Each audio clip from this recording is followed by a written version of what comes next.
Russ will kick things off today on a fantastic topic that you'll enjoy greatly, I'm sure. And she'll be available for questions after the program. And just to remind you, we're going to have the museum open shortly after the program is done today, too. So I'll turn it right over to Cindy. Thank you, Cindy. Hi. Thank you. Does that seem okay with the microphone? Can you hear me all right? Yeah. You know, I joked when John Zorno came in that I read something, it listed John and me as perennials. And I said to John, I don't know, does that mean we're old or are we like spring flowers? I'm not sure. But thank you for coming, I appreciate it. Or No comments on a peanut gallery. Well, this turned out to be a really interesting topic for me. Chris did there was an article in the June newsletter last June. And I happened to email Chris and I said, that was really interesting. I never really knew that much about John Daggett Jr. I always heard about this John Daggett Sr. I didn't, and so I started looking up some things and we kind of decided maybe it might make an interesting program. And the more I got into it, I went down a lot of rabbit holes, which I'll try not to take you down with me. But I learned a lot, and as usual, some people here probably know more than I do about the topic, but I learned a lot and hope you will too. So the report that gold had been discovered in California in 1848 thrilled the hearts of thousands of adventurous men in every part of the civilized world. And it was not strange that even in the quiet village of Newark should have among its citizens those who became affected by gold fever, then so called. And that's a quote from a letter written by John Daggett Jr. to the Arcadian Weekly Gazette, June 17, 1903. Well, John Daggett Jr. was born May 9, 1833 in Newark. He was one of 15 children born to John Daggett Sr. and Eliza Cooper, named after his father. In all, he was one of 4 brothers and 11 sisters, but he was the only son to live past the age of 30. Oh, wow. John Daggett Sr. Played a prominent role in the early history of Newark. He was born in Albany and brought his young family from Chenango County after marrying Eliza Cooper, brought them to Newark in 1820, and he moved the young family to Newark, then known as Miller's Basin. In 1824, with a silent partner, James P. Bartle, he established a foundry for the manufacture of woolen machinery in what's known as South Main Street now. And then the business later occupied larger quarters on East Union Street. He was quite successful in the business, and they supplied manufacturing equipment as far east as Utica, Pennsylvania, Ohio, and Canada. And it's really considered one of Newark's most successful early industries. Even though he was active in business, he was also very community-oriented. He became the first president of Newark when the incorporation of Newark, in essence becoming the first mayor of Newark. He was a vestryman and a warden, and he was a senior warden and master of the Newark Masonic Lodge.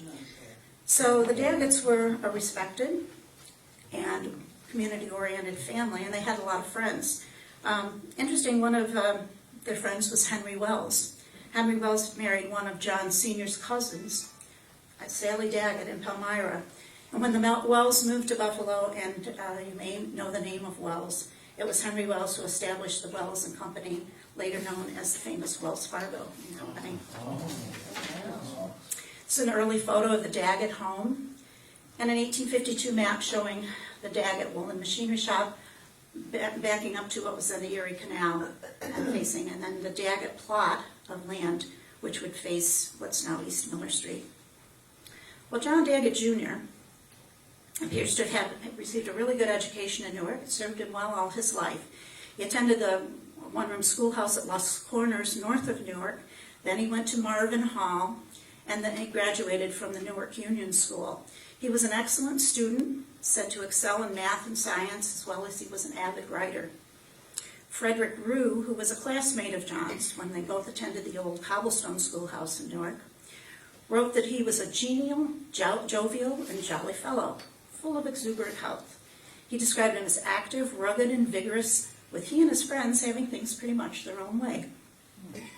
in the summer of 1850, John and some of his friends, young men around the age of 17 to 20, created a club they called the Important Order of the Owl Aristocracy, or the Owl Society. Their motto was, "Go ahead with all things with a season ticket clear through to eternity." Kind of a lofty motto. During this time, John served as a messenger for his father because his business was doing quite well by this point. And when he made deliveries to Geneva, he would stop to watch the arrival of steamers from the head of the lake and pause to listen to all the runners going to the different hotels. And this was something, a spectacle really not seen in Newark at that time, which was still far from a cosmopolitan town. And he was intrigued by the stories of the riches to be had. Oops, got ahead of myself there. Pressed the wrong button. There we go. He was intrigued by the stories of the riches to be had in the Golden State, especially as told by 12 men who had formed the Glenargoa Mining Company and left their hometown of Newark in 1849 for adventure and gold seeking in California. One of the men, Malin D. Fairchild, was a good friend of the Daggett family, and David Fairchild, his father, had created many newspapers in central and western New York State before they headed to California in the gold rush. Well, when the men returned in 1851 with gold nuggets in their pockets as evidence of their success, Daggett in later years vividly recalled the nuggets being passed around for all to see at a reception held for one of the men, Daniel Kenyon, at the Kenyon home on what is now East Miller Street. That building that is still standing, you may recognize that it's been a Rebecca Lodge and a church, and that was the Kenyon home, where the Kenyons lived in the 1840s. And this is on East Miller Street. Yeah. And then if you look at the bottom picture, on the left, that home was the home built by David Daggett, who was John Daggett Jr.'s brother. He was 10 years older than John. And that's on the corner of Hoffman and East Miller. It doesn't look much like it used to, but that's the home that David Daggett and the family home.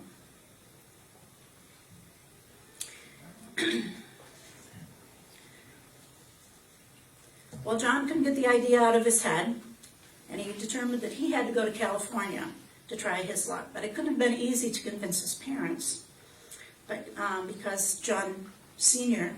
hoped that he would take an interest in the family business. His older brother, David, had become a partner with his father, and it was actually David who convinced them that he and John should go and take advantage of the opportunity to expand their woolen business, mill business on the West Coast. So David would build and ship the necessary equipment to California by way of Cape Horn, and then establish a mill in Sacramento. Well, John had an offer to work for his father's cousin, Henry Wells. They were expanding the messaging business into California as a messenger. And a younger brother, William, was a good machinist, and he wanted to assist them in their new endeavor.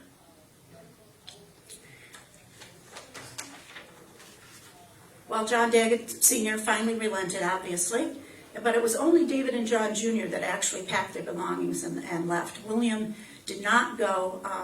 He lived in Texas for a while, and he was a machinist also, but maybe he helped his father with the business, I'm not sure. He died in Newark, though. Well, on May 18th, 1852, at the age of 19, with his brother David, along with the Fairchilds and 6 other men, John Daggett Jr. set off for the Golden West. They traveled first to New York City, and from there they left aboard the U.S. mail steamer, the Illinois, having booked passage to the Isthmus of Panama. Now, the United States, the mail steamships were really coming into their own because so many people were trying to get to California and of course it was mail to be delivered, and then they became passenger ships too, so everybody was trying to book passage on these ships, so it wasn't always easy. Well, when they got to the Panama, they had traveled 18 miles overland, and they waited 2 weeks in Panama City to connect with a Pacific Mail Company steamer called the Oregon to go on to San Francisco. Well, it had to have been the greatest adventure of his young life, as Daggett recounted his vivid memories of the sights and sounds of the journey many times over the years. Having made a stop in Mexico, the Daggett brothers arrived in San Francisco on the 27th of June, 1852, but the machinery for the woolen business would not get there for another 4 or 5 months. So they took a steamer to Sacramento to check out the spot for the machine shop foundry, but they were disappointed to find that the woolen machinery business was already well established. So then they moved on to Marysville, 10 miles north of Sacramento. Well, it was here that they met, and John became friends with John Sutter. Should be a familiar name. It was on his property where gold was first discovered in 1848 that had precipitated the whole California gold rush. Well, he worked briefly for Sutter, as a machine operator in his grist mill. And then they moved on to meet up with a cousin who was already in California, George Daggett, and who was in some of the mining business in the area. And this is where John Daggett Jr. was first introduced to the whole mining industry. But his brother wasn't interested, so he went back to San Francisco to check on the progress of the machinery to start the foundry. But John stayed to learn everything he could about mining. Now, just briefly, in the early days, the mining was what was called placer mining. This was one of the rabbit holes I went down because I didn't really understand. But when we think of the gold rush and the mining, we usually think of the panning for gold. And you can see in that's an early picture, you can see the pans, and they used what were called sluice boxes, rocker boxes. It was all kind of water-driven, loose ore, and then sifting the gold out. So it was all mainly above ground in terms of how they were prospecting for gold, and a lot of individuals or small groups were doing gold mining at the time. Well, he tried mining for in gold fields in El Dorado County. Didn't have too much success. Along the way, within a few months, he met up with Malin Fairchild, who was now running a store in London Island, and he got some tips on some strikes. He didn't have any luck in going back to another county, all in the area. And around, an interesting thing was around 1853, there was only one post office in the whole county. And so he decided in August to walk 20 miles to get any letters that might have arrived for him while he'd been in California. Well, when he got to his destination, he had 22 letters waiting for him. Mostly they were from Newark, but he did get one letter from his brother, David, who by now said that he asked him to come back to Marysville to help him run the foundry. He had been able to set up that foundry and machine shop, and he had a partner. He had taken a partner, Thomas A. Stones, and things were up and running. So John, being a good brother, went back to Marysville to help him. Unfortunately, David, there were in the 1853 Marysville flood, they had tried to move some of the machinery to keep it from being destroyed, and in the process he became ill. And he never really recovered. So as a result, in 1854, his health continued to decline. And so David sold his share of the foundry. And he made plans to return to Newark with his wife, Betsy, who had come to California, and a couple of her brothers too, to help him and to bring him home to Newark. Well, unfortunately, his health declined, and it took a turn for the worse, and they were only 9 days out to sea, and he died. So he was buried at sea, leaving his wife to return home to Newark alone and their young son. Well, at this point, this is a modern map of California with the present-day counties, but in the blue circle, this is actually where everything had been centered that John had done and with his brother. They had landed in San Francisco and all the counties that he had tried some mining here and there in. But he started to hear that there were really rich gold diggings up in the northern part of California, where the red circle is. So he decided that he was going to head out and try the mines up there. He took a steamer up the coast to Trinidad, which was Humboldt County, and he didn't have any money to rent a mule, so he shouldered blankets and on his back and provisions to last the journey. And he set off with a friend by foot, traveling over 125 miles over the mountains and the roughest and wildest trails and unfriendly Indian territory, because he had found that this is where the gold was to be had, and this is where the mines were deep into the mountains. He recounted himself years later, we passed through the grand belt of old redwood trees, a site long to be remembered. Well, he reached the town of Bestville near a place called Sawyer's Bar, and on the Salmon River in what was known as Klamath, where the star is, it later became Siskiyou County. He tried mining and blacksmithing, and he wanted to cash in on the hard rock mining in the early days of the gold rush. Placer mining was on the wane, and mining was becoming more now of an industry, and so he joined with several partners to construct the first gold quartz stamp mill operated on the Salmon River. And just a little, the stamp mill kind of revolutionized gold mining in California, and he was kind of in on the ground floor of that. Rather than pans and Swiss boxes, they weren't any use in the large gold mines, because this was gold that was locked in the hard rock and had to be brought out. And then the stamp mill was a mechanical device that had huge cast iron stamps that actually crushed the ore and releasing the gold from the rock, and then there was a whole extraction process after that. They could be powered by water or later by steam, and the stamp mill provided an invaluable tool for the gold mining industry, and it was for the early gold miners. Well, he settled in Sawyer's Bar up in Klamath, and by 1857 he became the postmaster of the new Sawyer's Bar post office. It was actually his home that was the post office, so that's, I believe that building's actually still standing in one form or another. It's hard to believe, isn't it? Well, he became very popular. He was outgoing, he was intelligent, made himself known, and so it wasn't long before he ventured into politics. And in 1858, he was nominated and elected as an assemblyman representing Klamath and Del Norte counties up in the Northern California at the state legislature that met in Sacramento. And this is where his life, he became a miner and a politician, and those two things would follow through for most all of his life. He was elected for a second legislative session in 1860, but then that whole idea of mining and the hard rock gold and the Salmon River lured him back to the field from politics in the spring. Well, in 1862, this is an old map of referring to some of the places. You'll see up in the, I don't have a pointer, but up to the right, you'll see Sawyer's Bar. Below Sawyer's Bar, you'll see what's called Klamath.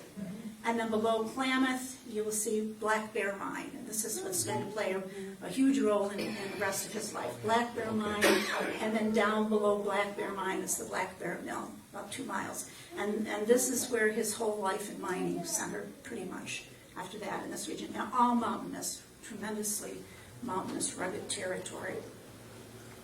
Well, in 1862, he invested in the new Black Bear Mine. Now, it had been discovered in 1860, and 10 miles south of Sawyer's Bar. There weren't any roads in the area, so the early miners had to create trails and to get to the area.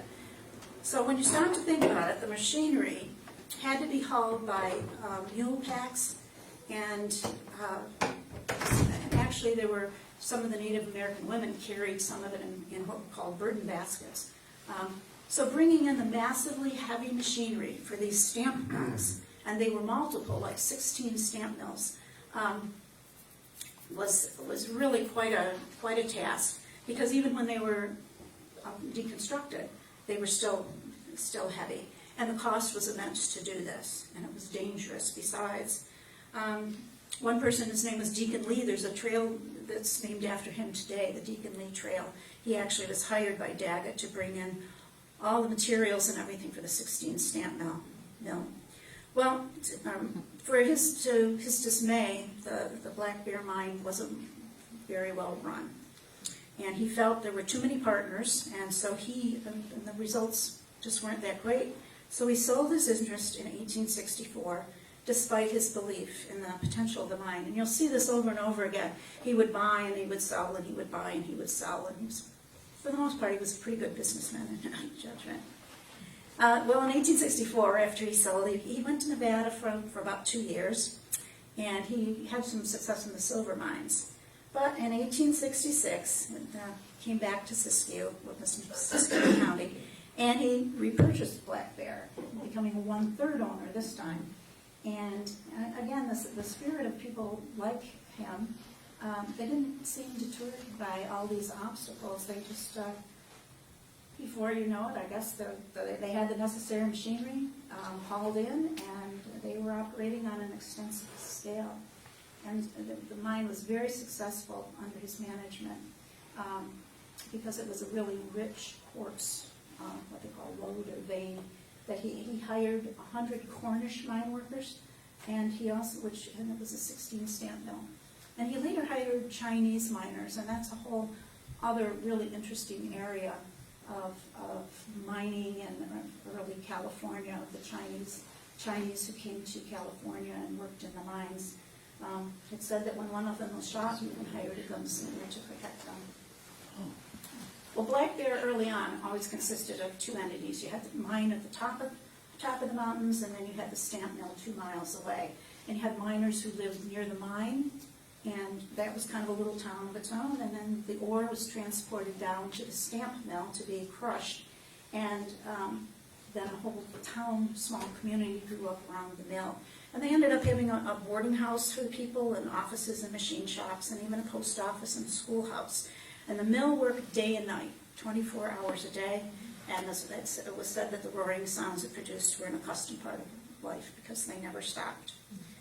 Well, here we go again in 1872, they increased the stamps to 32 stamp mills. And made a lot of money, but they didn't,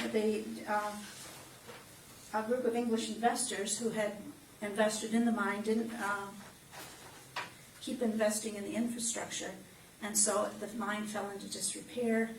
John Daggett sold out once again, but he kept enough interest to buy controlling rights at a later time, so he never let go completely.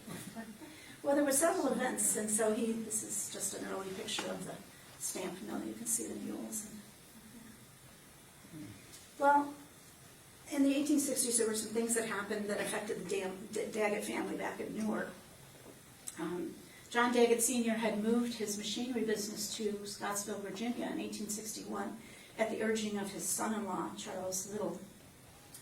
And the plant burned down in about 1863, and so by the end of the Civil War, John Daggett Sr. moved back to Newark and brought his family back, and he reestablished his foundry business in the East Union Street location. But the following year, 1868, John Daggett Sr. died in Newark. I have a photo of his gravestone actually taken by, we have somebody here who's descended from John Daggett. We'll talk about that later. So he was buried in the Newark Cemetery. Well, the following year in 1869, Daggett Jr., we'll just call him Daggett from now on because he's the only one left. He came back to Newark, and this time he traveled by the completed Transcontinental Railroad. No more around the Horn by steamer ship. And he came back because he felt a responsibility probably to his mother and some younger sisters, and with his intention was to bring them back to California with him. And he had bought a house in nearby Etna, which was near Black Bear, and they came back with him. And so it was his mother and his mother and two younger sisters. There was a third sister who was married and lived in Chautauqua County and had a young daughter. They also came. I don't know if they at the same time. They came and joined him too in California. So he had, remaining relatives who came out there and made their lives there. Well, a little romance here. During these years that Daggett, he met and he married Alice Pamela Forey. Forey? I'm not sure. Forey, maybe. She was born in Hannibal, Missouri. She was born in 1849, and when she was only 3 years old, she was brought west with her pioneering parents and an older sister by an oxen-driven wagon train, and they settled in the San Francisco area. She had a very comfortable life. Her father was quite successful landowner there. But both her parents died. Her father had remarried, and so there were younger children, and so Alice and her older sister were sent to a young ladies seminary in what's called Benicia, near San Francisco. Well, when she graduated in 1865, she really couldn't go back. She didn't have any place to go, but her older sister had married someone in Sawyer's Bar, and so she went there to live with her sister, and that's where she met John Daggett. And she started working in a local store, but then she took a couple of teaching jobs, and he seemed to be kind of interested in her, and so he probably kind of took a look around, and he was now part owner, superintendent of a successful mine. He'd already made a lot of money and thought there was more to be had. He had built a house at Black Bear at the mill area, and he was popular and increasingly prominent, so it probably seemed like a good time to get married. So he asked in December of 1870 at Black Bear, Alice Foray married John Daggett. And he was 37, she was only 21. So they would have a long marriage, and they would go on to have 6 children. 3 died, 2 of the children died young. One died in infancy. 2 of the children died young, but 3 survived to adulthood. And for the first several years of their marriage, they moved frequently due to his activities in mining and politics, and eventually they lived around Georgetown and Santa Clara down near the San Francisco area. But eventually they moved to a home in Klamath Mills, where he was part owner of a mine, and they lived there quite a while from 1873 to 1882. And I love this picture. This is actually the whole Daggett family on the left. You've got Alice Daggett, and in the little carriage is the infant Daisy. John Daggett holding youngest son Ben on his lap. Little John Bell sitting on the steps. Alice's brother, and then seated next to him is Eliza Cooper Daggett, John's mother, and then his daughter Maybelle, and another sister of Alice's. So that's kind of a unique, interesting photo. When I was looking for photos of just to throw in a slide of Klamath Mill or Minor Mill, I found these stereographic photos, and they're nothing too exceptional. I think you can see at the top when you probably see the house, there to the left and everything. What was interesting about these was another rabbit hole. These were taken by Lewis Heller. He was a famous photographer. Did a lot of photography of the Mautic War, of the Indian Mautic War in 1872, and he was a friend of John's sister and eventually married her. So he was probably friends of the family, and that's probably how these. I guess it's still there, right? Yeah. As I looked through these photographs, I just happened to come across this one, and it was just kind of like in with the others. And I thought, well, I'll use one of these. Then as I looked closer, I realized that's John Daggett and his older son, John Bell, standing there in the stamp mill. And I kind of missed that, and I thought, well, that's kind of neat, that's kind of because it wasn't labeled or anything, it was just, kind of looking through things. Well, he became, he became more prominent. He was elected assemblyman again in 1880, and representing the new Siskiyou County. It was now not Klamath County, it was Siskiyou.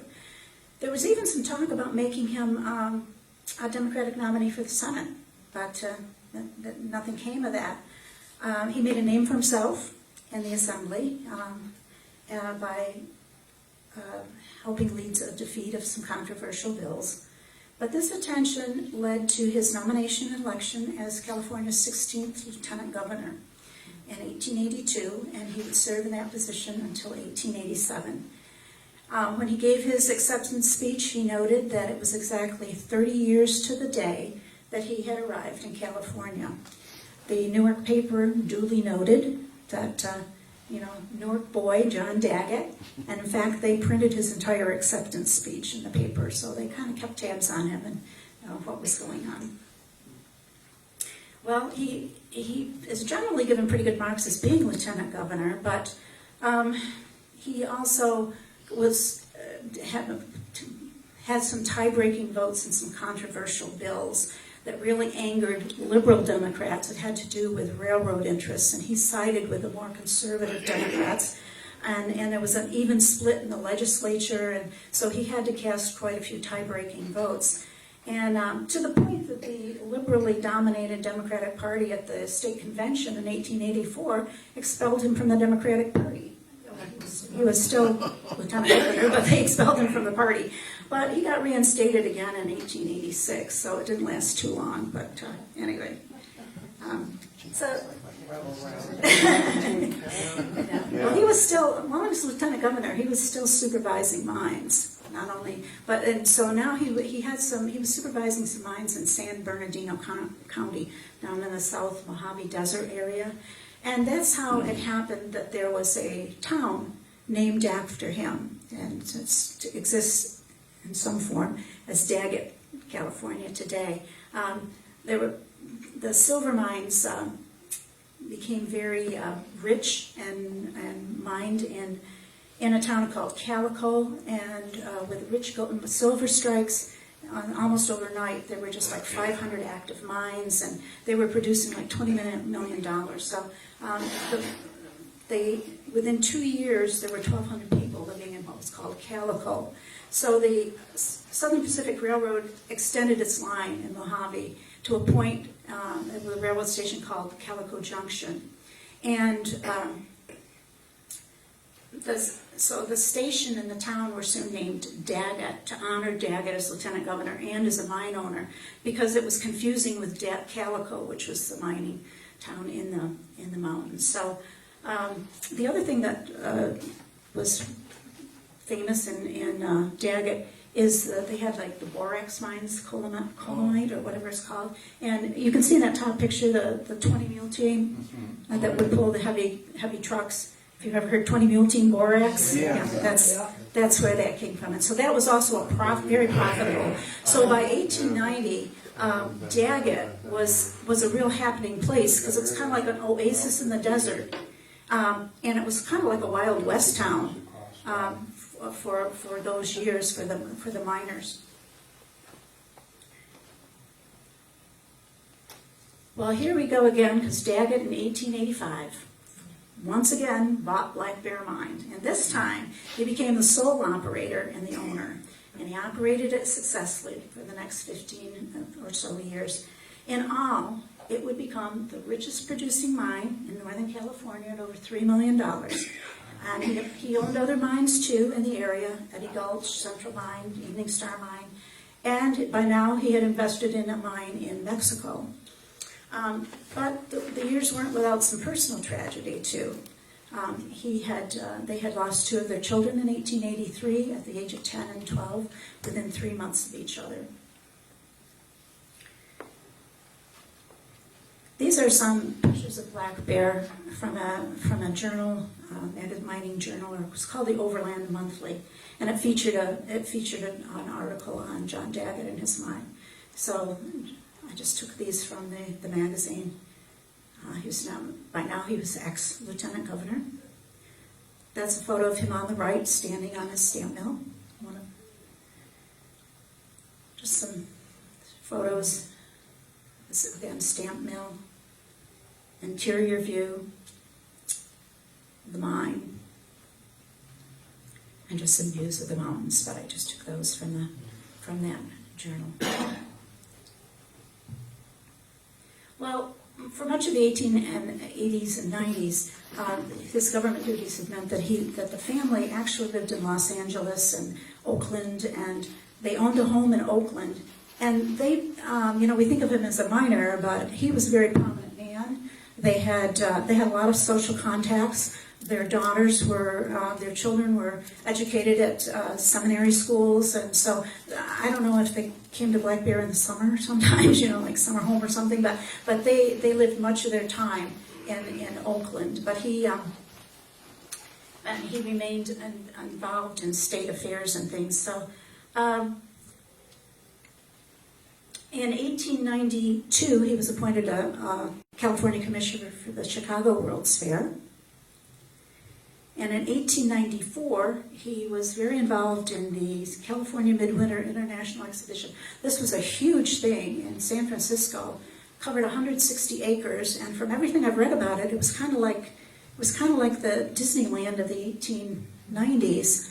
This mining exhibit was actually set up like a mine that they could people could kind of go through and see what it was like to mine and experience it and ride a stagecoach. And there was something reported in the paper where visitors were on a stagecoach riding to the mine, and the stagecoach tipped over, and they were in it. It's kind of like, Space Mountain, when the kind of, but it was quite, and also he was a avid collector of Native American artifacts and photographs, mostly taken by his brother-in-law, and baskets and everything. He amassed a huge collection. He exhibited those at the fair.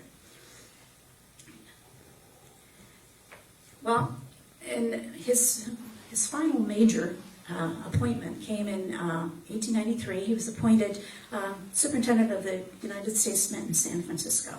It was the first time a gold miner and had served as a minter.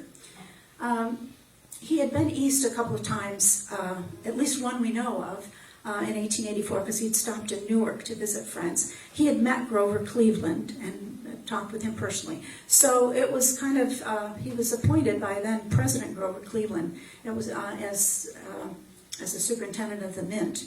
And of course, it was thought to be highly political, which it was, but he kind of, again, there was quite a bit of controversy as when he was the superintendent, mainly in the appointments that he made, and, trying to, appointing friends or whatever. And you wonder if he really enjoyed the position at that point, because it was said that he didn't spend too much time there the first year or two. He had some health problems and things, but anyway, his term ended as quickly as it started, because when a new president was elected from a different party, he was out. So that was his term as superintendent. But his tenure will forever be known, and probably some of you have heard about this, for the rare coin that was minted during his tenure there. It was called the Barber S dime, the Daggett Barber 1894 S dime. There were only 24 of these dimes that were minted. Now, why they were there's a lot of controversy about that. Different theories. It's kind of like conspiracy theories, Some say he had it minted just because he wanted to create a very valuable coin, rare, valuable coin. Others say it was unintentional. It was just to balance a discrepancy of $2.40 in the books. But whatever it was, the story is that, only 9 dimes, only 9 of those exist today.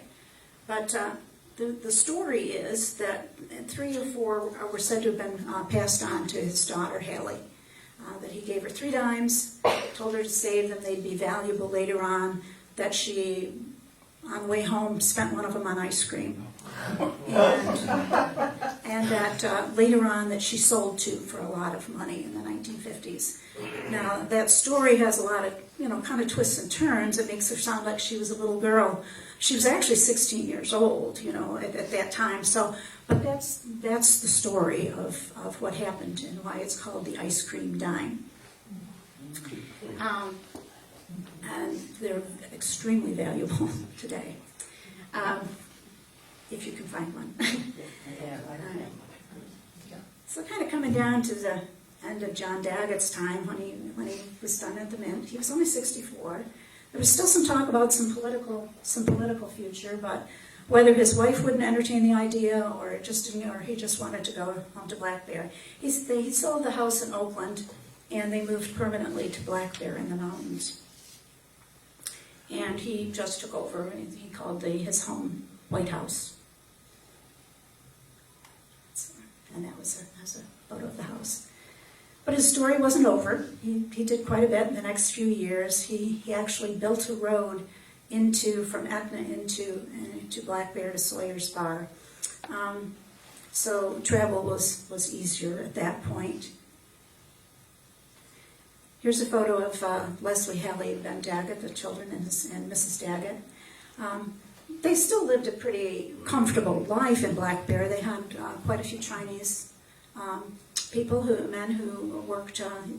There's several photos of their Chinese cook.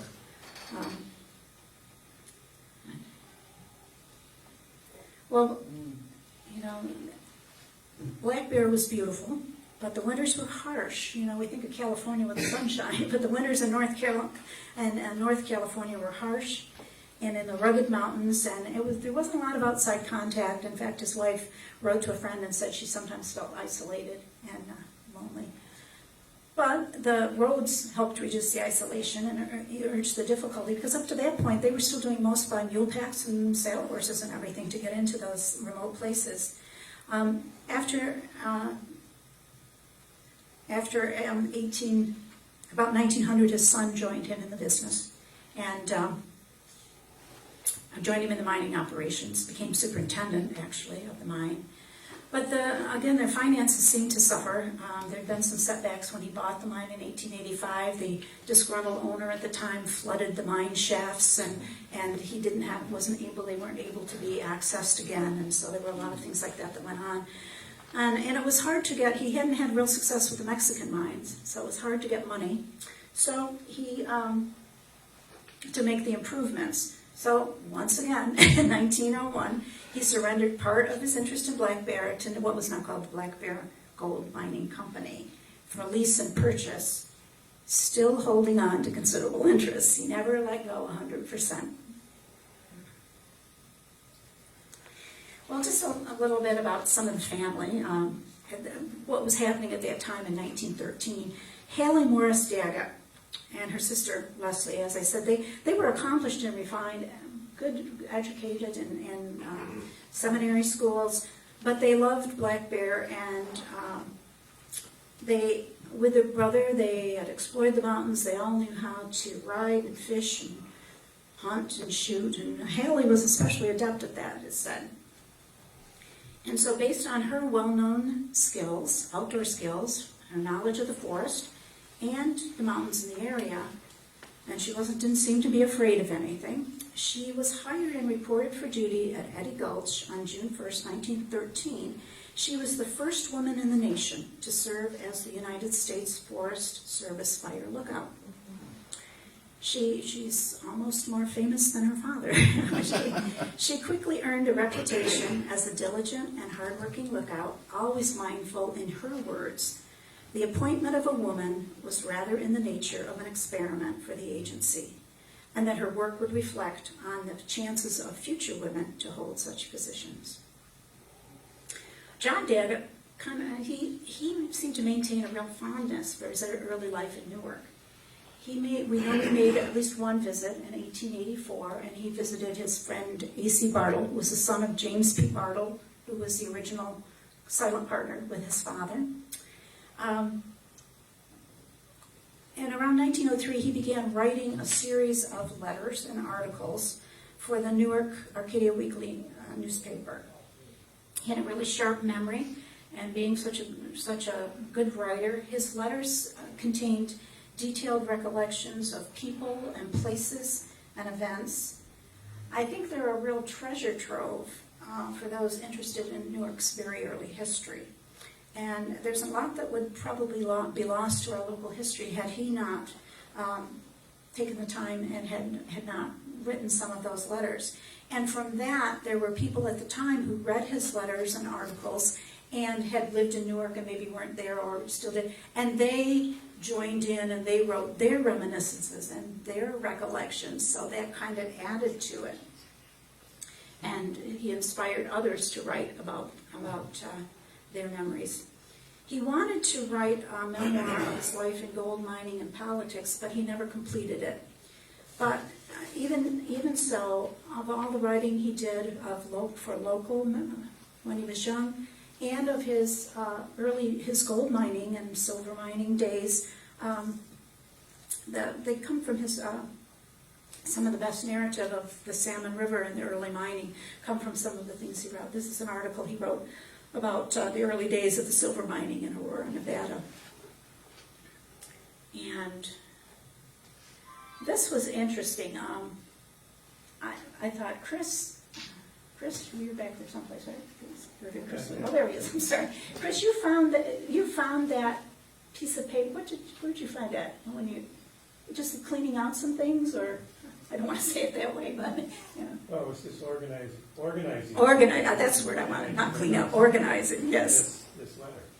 Yeah. It's a letter, but I don't think the 2 pages are consecutive. I think there's some stuff missing in there. But Chris saw that, and he scanned it and sent it to me, and he said, this is really interesting. We don't know who wrote that. Maybe a newspaper man or something. I don't know. What do you think, Chris? It could have been. Because it talks about reminiscences on the left page, but then on the right, it goes on to say, I received your issue of the, well, Chris said, he must have been something to do with grizzly bears. So I read this. It said, I received your issue of the Grizzly Bear, which was, it turned out that was a publication containing your articles, and I think it's excellent, most particularly from the point that it is illustrative of the great sense of justice that prevailed in the early days of California. So it just happened that was online, and so if you see down at the bottom, contrasting the past with the present, wherein related by John Daggett. So I was able to read that whole article that John Daggett had written. So we kind of connected those two and what the person was talking about in that letter. It was kind of neat, Chris, I thought. Yeah. Well, John Daggett died in August 13th of 1919. There he is seated on his front porch at Black Bear. He lived a full and at times controversial life. By now, he had outlived most of his friends from his early pioneering days, and he often wrote long tributes to them that were published in the various newspapers or journals with his reminiscences. To protect his investment, he had applied for a Homestead Act to protect Black Bear and the 70 acres of the homestead. It was eventually granted, protection was granted, but he died months before that. He was buried without any fanfare or a headstone even, in a small cemetery in nearby Etna, which was just over the mountain from his beloved Black Bear mine. His daughter Leslie wrote of him that he was a loyal friend, if perhaps a bit too trusting of those he considered a friend, but he was always devoted to home and family. His resting place remained unmarked until 1936, when the Daughters of the Golden West placed a historical marker at his gravesite. Well, just a little follow-up on his family of what happened after he died. His wife and son and daughters, they stayed at Black Bear, and Mrs. Daggett and Ben continued to operate the mine and the mining interests.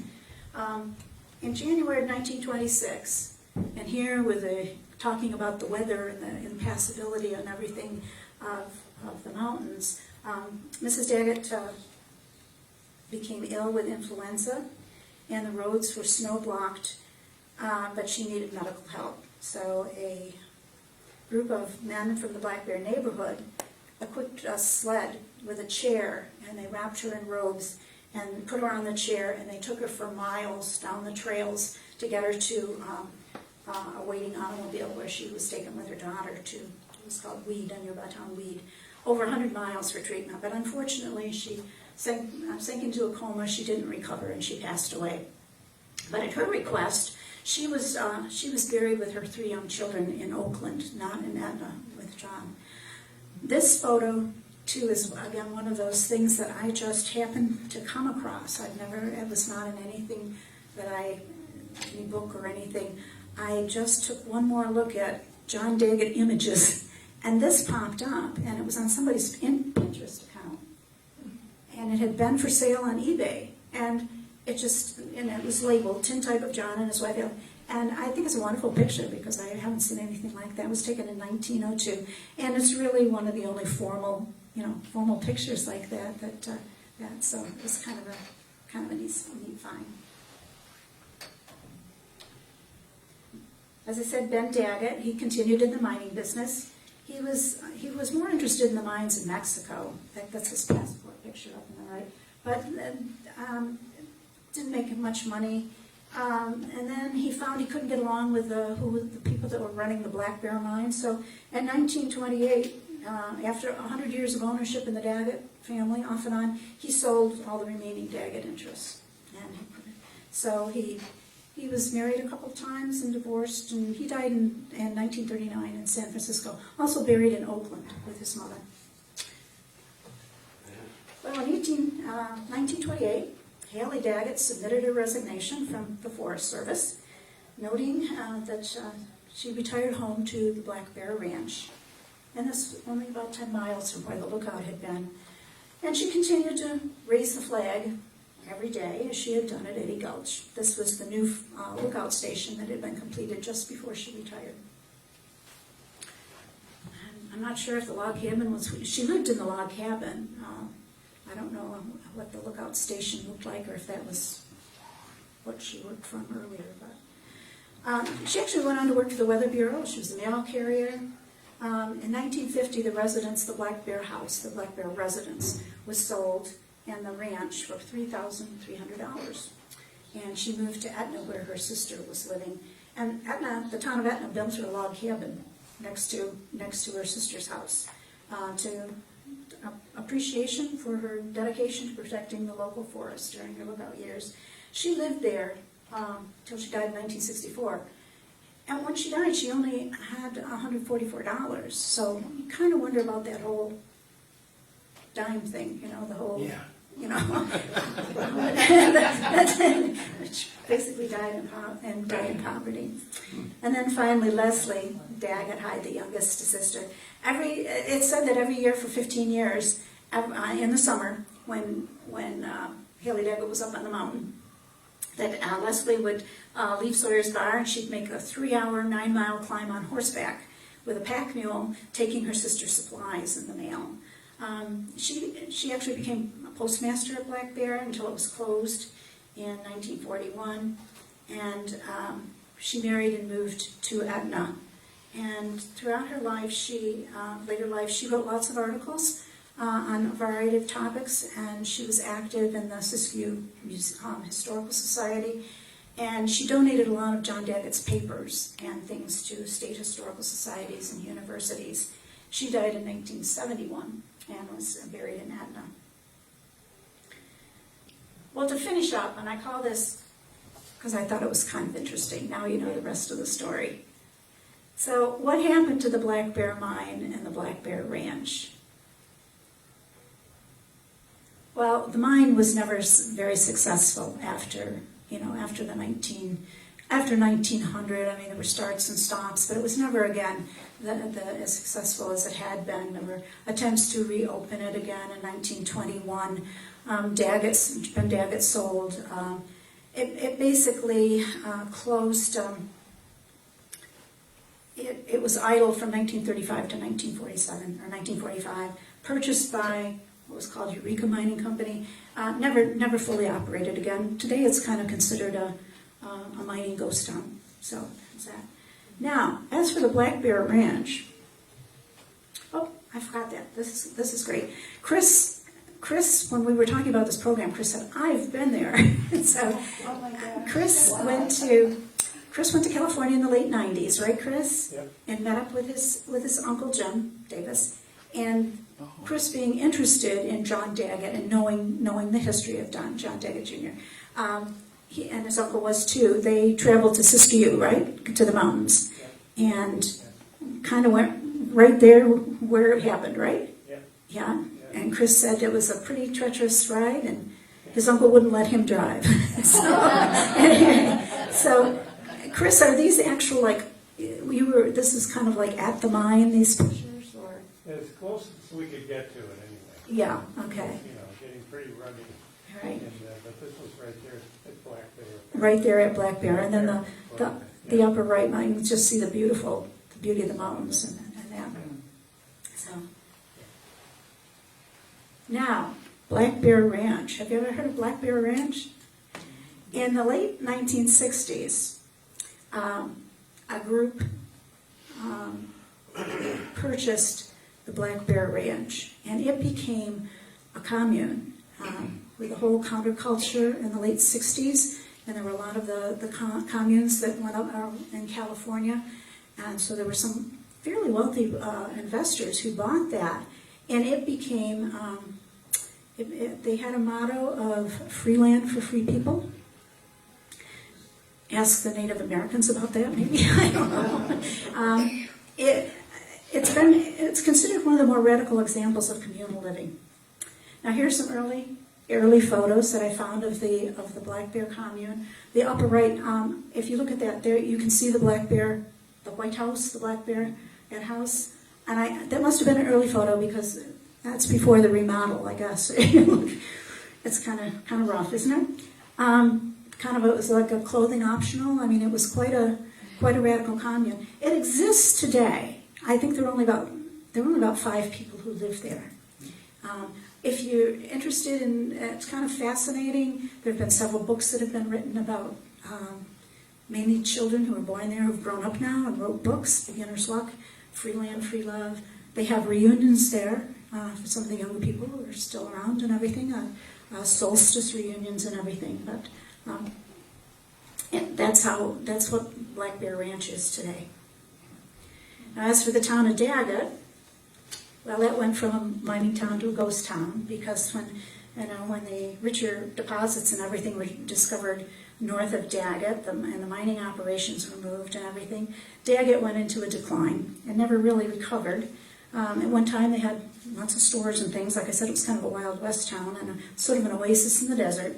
But today, most of the buildings are abandoned. There's still a few people that call Daggett home. But it's not considered a ghost town, but it's getting pretty close, to a ghost town. Interestingly, some of the scenes from the movie The Grapes of Wrath in the 1940s, Henry Fonda, is that right? They were filmed in Daggett. I mentioned that Daggett was a collector of Indian and Native American artifacts and all the different tribes that were up near his mining camps. But he wasn't a real careful collector. He just kind of amassed a huge amount of stuff. And he lumped everything together in his records, if he even recorded it. And much of his collection was donated. A lot went to the Stanford Museum and in 1899. And just recently, in 2015, the Stanford Archaeological Center became home to a student-produced exhibit.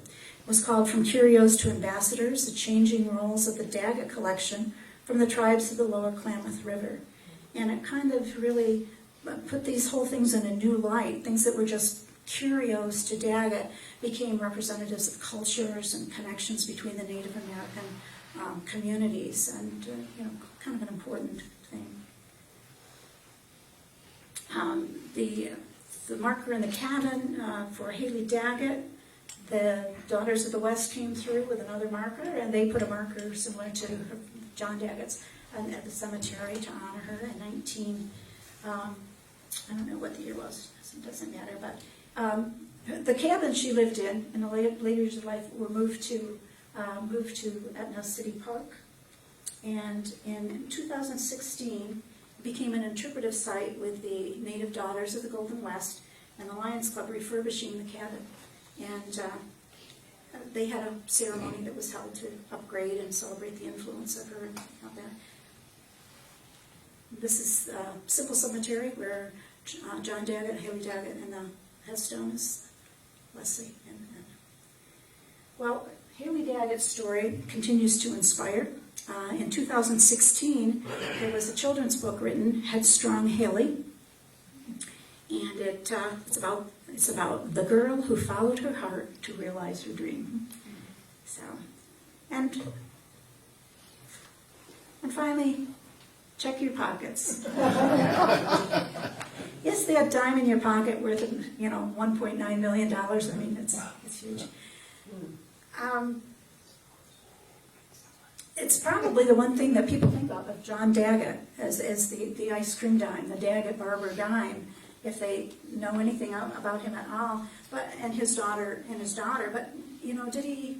There's a question. Did he ever even really own any of them, or is it just a story that kind of made the coin more appealing to legitimize its rarity? He might have played just a peripheral role in its minting. Maybe he was aware of how rare it was. He never mentioned it in any of his writings, or there's no record of him ever acknowledging that it was rare. But whether the story's true or not, he and his daughter will always be connected. In 2013, that dime sold for more than $2 million. Check your pockets, right?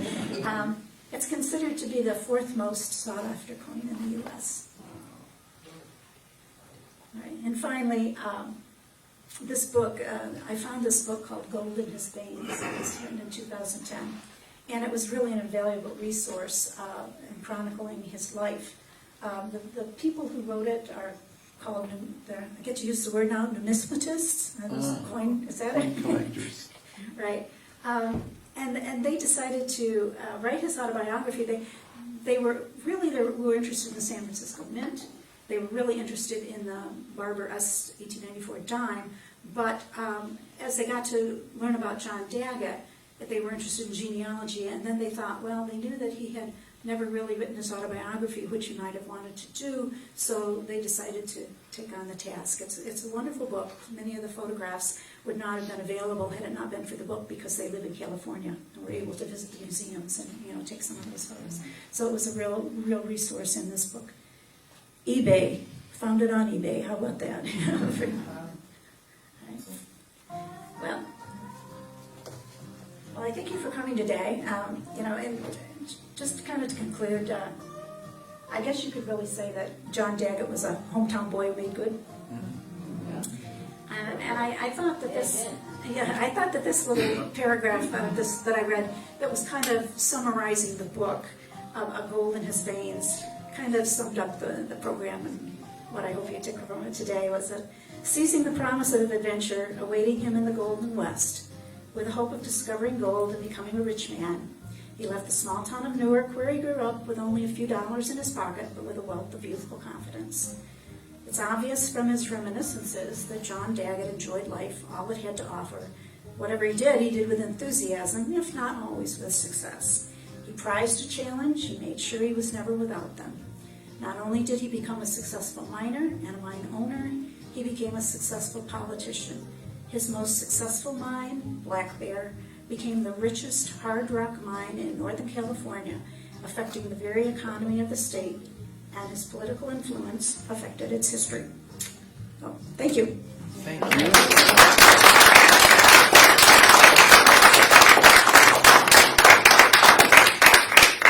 Trying not to keep people from lunch, I'm sorry.